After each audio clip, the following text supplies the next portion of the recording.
আজ ভাবলাম যে আমার ছাদ বাগানে যে ফুল আছে তাই দিয়েই একটা মালা তৈরি করব। তাই ফুল তুলছিলাম আর সেই ছোটোবেলার কথা মনে পড়ে গেল। যখন বাড়িতে কোনো পুজো হতো, মানে মারা আগে থেকেই দায়িত্ব দিয়ে দিত যে তোদের ফুল তোলার দায়িত্ব। তাই সকাল সকাল ঘুম থেকে উঠেই সাজি হাতে নিয়ে চলে যেতাম ফুল তুলতে। গাছে যত ফুল আছে সব একদম তুলে নিয়ে চলে আসা হতো। আবার তার সাথে দুব্বও তুলতাম।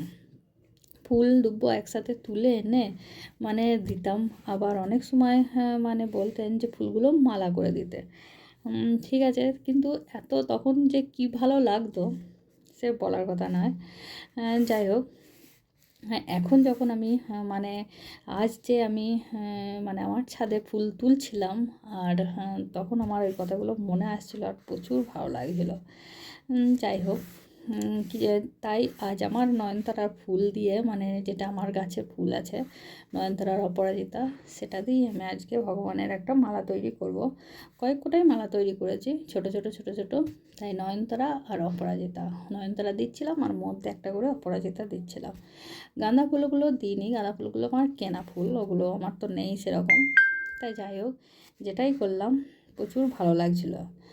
তো যাই হোক, মালা করে আজকে দিয়ে দিলাম ভগবানকে। তা আপনারা সবাই ভালো থাকবেন, সুস্থ থাকবেন। আমার এই ভিডিও ভালো লাগলে অবশ্যই লাইক কমেন্ট করবেন আর আমার সাথে থাকবেন।